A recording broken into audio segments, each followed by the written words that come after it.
আজ আপনাদের সাথে আমি শেয়ার করেছি লাউ পাতার পাতুরি।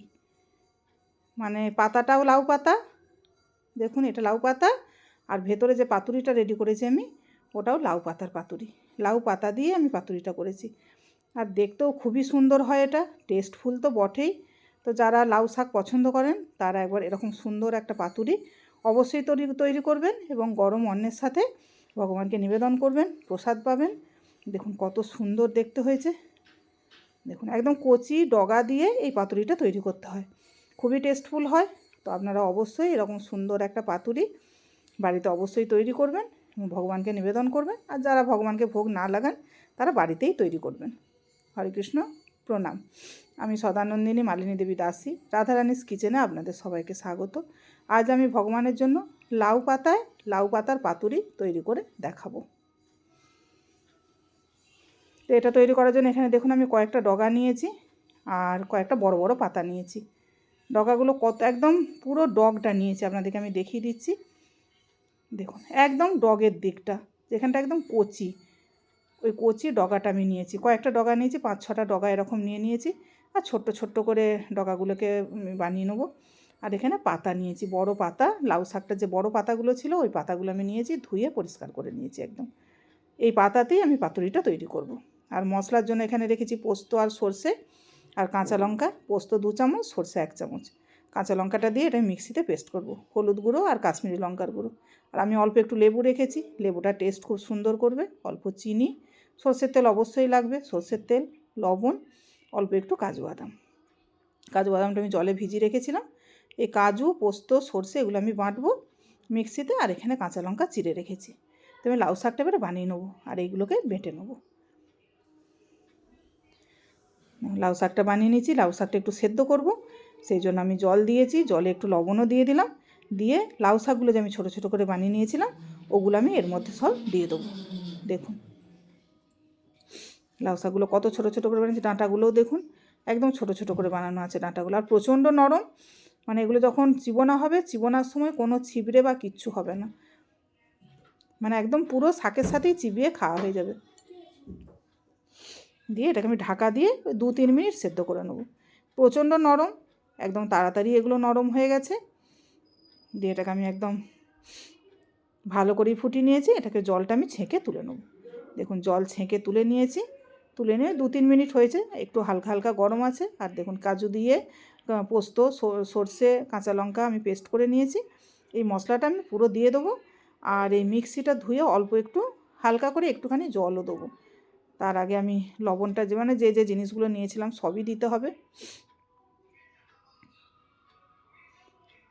চিনিটা 1/2 চামচের মতো রয়েছে, চিনিটাও দিয়ে দেবো। কাশ্মীরি লঙ্কার গুঁড়ো, হলুদ গুঁড়ো, আর যে কাগজি লেবুটা নিয়েছিলাম কাগজি লেবুর রসটা এতে টিপে দেবো। এটা দিলে কি হবে, একটা বেশ মানে চটপটা একটা স্বাদ আনবে এতে কাগজি লেবুটা। তো অবশ্যই আপনারা কাগজি লেবুটা এতে ইউজ করবেন, মানে অল্প একটুখানি দেবেন, আপনাদের পরিমাণটা যেরকম হবে সেরকম দেবেন। আমি একটু কম করেছি, মানে আমার ওই 4টের মতো পাতুরি হবে এরকম করেছি আমি। তা আপনারা চাইলে একটু বেশি করবেন, যখন বেশি করবেন তখন শাকের পরিমাণটা বাড়িয়ে দেবেন, মশলার পরিমাণটাও একটু একটু বাড়িয়ে দেবেন, দিয়ে করবেন। এবার আমি মিক্সিটা ধুয়ে আমি একটু জলটা অবশ্যই দিয়ে দেবো এতে, নাহলে একদম একটু শক্ত শক্ত মতো হয়ে যাচ্ছে। জলটা দিলে একটু নরম হয়ে যাবে। আর এতে একটা সুন্দর গন্ধ আসছে, সর্ষের তেল, সর্ষে, এসব একটা সুন্দর গন্ধ আছে। দেখুন কত সুন্দর মিশিয়ে নিয়েছি, কালারটাও কত সুন্দর হয়ে গেছে। তো এবার আমি পাতুরিগুলো রেডি করব। দেখুন এবার ঠিক মিডিলে আমি দিয়ে দেবো। এইটা হলে কীরকম হবে, মানে শাকটাও খাওয়া হয়ে যাবে, শাকটা তো ভাজা হয়ে যাবে যখন আমি তাওয়াতে সেঁকবো, আর তার সঙ্গে ভেতরের এই শাকের যে পুরটা দিচ্ছি এটাও খাওয়া হয়ে যাবে, মানে কোনো কিছু ফেলা যাবে না। কলা পাতাতে করলে কি হয়, কলা পাতাটা খুলে ফেলে দিতে হয়, এতে কোনো কিছু ফেলার দরকার হবে না। যে কাঁচা লঙ্কা চিড়ে রেখেছিলাম 2টো দেবো, আর অল্প একটু একদম কম করে একটু সর্ষের তেল দিয়ে দেবো। দিয়ে আমি মোড়াটা দেখিয়ে দিচ্ছি। দেখুন এইভাবে মুড়ে, এতে কোনো সুতো টুতো কিচ্ছু দিতে হবে না, একটু ধৈর্য নিয়ে বেশ সুন্দর করে মুড়ে দিলেই হবে। আর লাউ পাতাটা খুব নরম, দেখুন কত সুন্দর করে নিয়েছি। আমি আরও একটা আপনাদেরকে দেখিয়ে দিচ্ছি, খুবই সোজা জিনিস, আপনারা সবাই পারবেন, কোনো অসুবিধে নেই। তো অবশ্যই এরকম একটা সুন্দর রেসিপি বাড়িতে একবার তৈরি করে দেখবেন। অনেক রকম পাতুরির রেসিপি আপনাদেরকে আমি দিয়েছি, এটাও দিলাম। তো আপনারা অবশ্যই একবার এটা তৈরি করবেন। মানে এরকম সুন্দর একটা রেসিপি, টেস্টফুল। ঠিক সেম প্রসেস।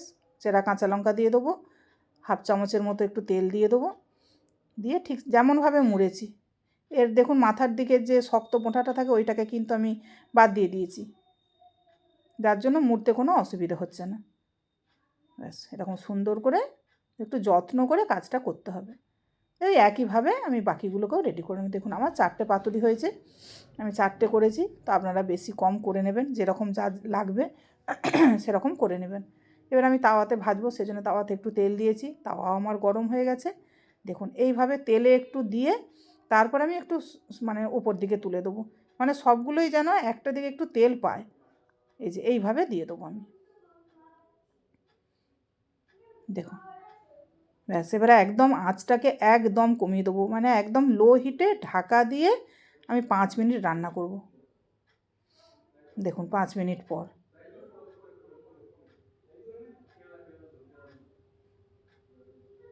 দেখুন একটা দিক কত সুন্দর হয়ে গেছে, কোনো খুলেও যাবে না, ছিঁড়েও যাবে না, কিচ্ছু হবে না।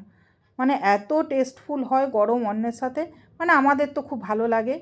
তো আমার আশা করি আপনাদেরও ভালো লাগবে এই জিনিসটা। তো আপনারা অবশ্যই একবার করবেন, যারা করতে জানেন তারা তো পারবেনই, আর যারা না জানেন তারা অবশ্যই কিন্তু একবার এটা ট্রাই করবেন। তো আমি এই দিকটাকেও ওই 2-3 মিনিট একটু চাপা দিয়ে ভেজে নেব। দেখুন ফুলে গেছে কত, দেখুন কি সুন্দর ফুলে উঠেছে ওপরগুলো। দেখুন আমার পাতুরি আমার রেডি। তো এইগুলোকে আরেকবার উল্টে দেবো। ওই দিকটা একটু কম হয়েছে মনে হচ্ছে, সেই জন্য আমি আরেকবার এখানটাকে দিয়ে দিলাম।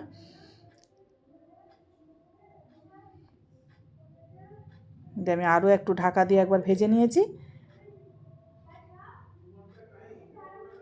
দেখুন এইবারে একদম রেডি হয়ে গেছে। তো একটু দেখে নেবেন উল্টে যে ঠিকমতো হয়েছে কি না। যদি না হয়ে থাকে আরও 1-2 মিনিট একটু হতে দেবেন, হয়ে গেলে তারপরে আরেকবার উল্টে দেবেন। এই সময় গ্যাসের আঁচটা একটু বাড়িয়ে দেবেন, বাড়িয়ে দিয়ে একবার ভেজে নেবেন। দেখুন কত সুন্দর হয়েছে দেখতে, একদম ফুলেছে কত সুন্দর, দেখতেও কত সুন্দর, আর টেস্ট তো প্রচণ্ডই হয়েছিল। আমরা তো প্রসাদ পেয়েছি এটার, মানে খুবই ভালো হয়েছিল। দেখুন কত সুন্দর হয়েছে। এবার আমি এগুলোকে তুলে নেবো সবগুলোকে।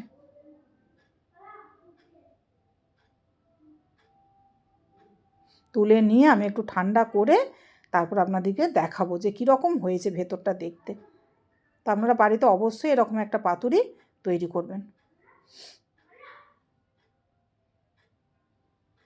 দেখুন একটু ঠান্ডা হয়ে গেছে, আমি আপনাদেরকে এবার খুলে একটু দেখাবো যে কত সুন্দর হয়েছে দেখতে ভেতরটা।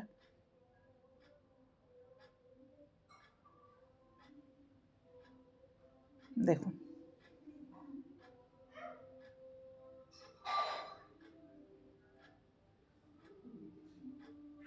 ওই ওপরের পাতাটাও নরম ছিল, সেজন্য ওটাও কত সুন্দর ভাজা হয়ে গেছে, ওটাও নরম হয়ে গেছে। আর ভেতরে পাতুরি দেখুন কত সুন্দর হয়েছে, মানে আপনারা একবার না করলে এটা বুঝতে পারবেন না কত সুন্দর হয়েছে। আমি চামচের সাহায্যে একটু দেখিয়ে দিচ্ছি আপনাদেরকে। দেখুন গরম অন্নের সাথে এটা একদম মানে দারুণ খেতে লাগবে। তো আপনারা অবশ্যই একবার এরকম একটা সুন্দর পাতুরি বাড়িতে অবশ্যই তৈরি করবেন আমার টিপস ফলো করে। তো আমি এবারে ভগবানের জন্য প্লেটটা রেডি করে নিয়েছি, দেখতেই পাচ্ছেন। আমি ভগবানকে নিবেদন করব, গরম অন্নের সাথে নিবেদন করব, সেই জন্য এতে তুলসীপত্র দেবো। হরে কৃষ্ণ, ভুল ত্রুটি হলে ক্ষমা করবেন, প্রণাম।